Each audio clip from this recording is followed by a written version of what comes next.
Hello everyone, कैसे हैं आप सब। मैं आराधना स्वागत करती हूं आपका अपने गार्डनिंग चैनल गार्डनिंग विद आराधना में। आज मैं बात करने वाली हूं नरगिस के फूलों के बारे में। ये स्प्रिंग फ्लावर है और हम इसको अक्टूबर नवंबर में बल्ब से ग्रो करते हैं। नरगिस के फूल देखने में सुंदर तो होते ही हैं, साथ में इजी टू ग्रो भी होते हैं और इसमें खुशबू भी बहुत ही अच्छी आती है। आज के वीडियो में मैं बताऊंगी नरगिस से जुड़ी एक यूनानी कथा के बारे में और साथ ही मैं बताऊंगी कि इसके बल्ब आप कब और कैसे ग्रो कर सकते हैं, टोटल केयर इसकी कैसे करनी है और इसमें फ्लावरिंग कब आती है। तो सबसे पहले जानते हैं इससे जुड़ी कथा के बारे में। सदियों पुरानी बात है, यूनान के किसी गांव में एक बच्चे का जन्म हुआ।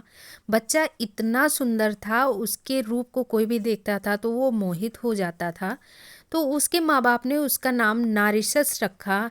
लोग उसे प्यार से नरगिस कहते थे। नरगिस जंगलों में घूमता रहता था, नदियों के किनारे जाता था और पंछियों से बातें करता रहता था। कभी अपना चेहरा उसने नहीं देखा था। दोस्तों, उस जमाने में दर्पण नहीं हुआ करते थे। एक दिन स्वर्ग की एक अप्सरा इको जंगल में घूमने आई तो उसकी नज़र नरगिस पर पड़ी।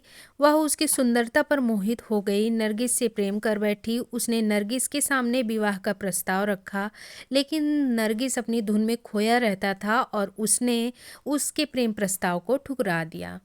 प्रेम प्रस्ताव ठुकराए जाने के बाद इको बहुत निराश हुई। वह रोने लगी और उसके रोने की आवाज़ को सुनकर वहाँ पे वन देवी आई और उन्होंने वजह पूछा। इको ने सारी बात बताई। उसके बाद वन देवी नरगिस के पास गई और उसको अपनी अप्रतिम सुंदरता देखने के लिए उसको झील के जल में झांकने को कहा।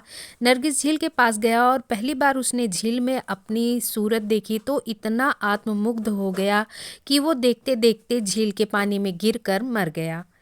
कहते हैं झील में जहाँ नारिसस डूबा था उसी के पास झील के किनारे एक पौधा उगाया। उस पौधे के शीर्ष पर जो फूल खिला था वो झील में सिर झुका अपना चेहरा देखता सा लग रहा था। लोगों ने उस सुंदर फूल और पौधे का नाम नरगिस रख दिया। यह यूनान का पौधा है। 10वीं शताब्दी में यह नीदरलैंड से यूरोप पहुंचा। 16वीं शताब्दी में पूरी दुनिया में यह खूबसूरत फूल लोकप्रिय हो गया। नरगिस औषधीय गुणों से भरपूर है। कहा जाता है कि कैंसर के उपचार में भी ये बहुत ही काम आता है। नरगिस का फूल आमतौर पर मीठी सुगंध वाला, पीली और सफ़ेद पंखुड़ियों वाला होता है, लेकिन अभी कुछ हाइब्रिड किस्में भी इजाद कर ली गई हैं तो उनमें नारंगी और येलो कलर के भी फूल आते हैं और वो मल्टी पेटल भी होते हैं। ये कोल्ड हार्डी प्लांट है।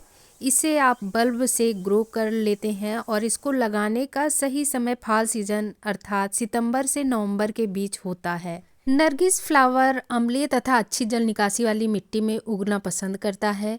यदि हम इसे अधिक गीली मिट्टी में लगाते हैं तो इसके बल्ब खराब होने लगते हैं। तो इसलिए आप मिट्टी बनाते समय ध्यान रखें कि जो मिट्टी बनाएं वो वेल ड्रेन सॉइल होनी चाहिए। मैंने लिया है 40% गार्डन सॉइल, 30% सैंड का इस्तेमाल किया है और 30% मैंने लिया है वर्मी कंपोस्ट।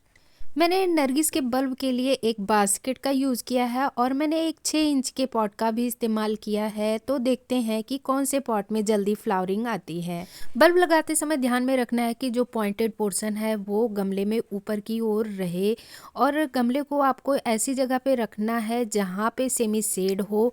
और साथ में एक बात और ध्यान में रखनी है कि आपको पानी उतना ही देना है जिससे मिट्टी मॉइस्ट रहे। अगर आप ज़्यादा पानी दे देंगे और सॉगी सॉइल हो जाएगा तो बल्ब खराब होने के चांसेस ज़्यादा हैं। ग्रोइंग पीरियड में आप इसको सेमी शेड एरिया में रख सकते हैं, लेकिन अगर आप इसको 6 से 8 घंटे की धूप में रखेंगे तो इसमें फ्लावरिंग बहुत ही अच्छी आएगी। आमतौर पे नरगिस पौधे को खाद की कोई विशेष आवश्यकता नहीं होती है, लेकिन आपकी अगर मिट्टी सही नहीं है, कम उपजाऊ है, तो आप जैविक खाद का इस्तेमाल कर सकते हैं। बल्ब लगाने के बाद 80 से 100 दिनों के बीच में नरगिस में फूल आने शुरू हो जाते हैं। दोस्तों, मुझे उम्मीद है आपको ये जानकारी पसंद आई होगी। आज के लिए बस इतना ही। नमस्कार।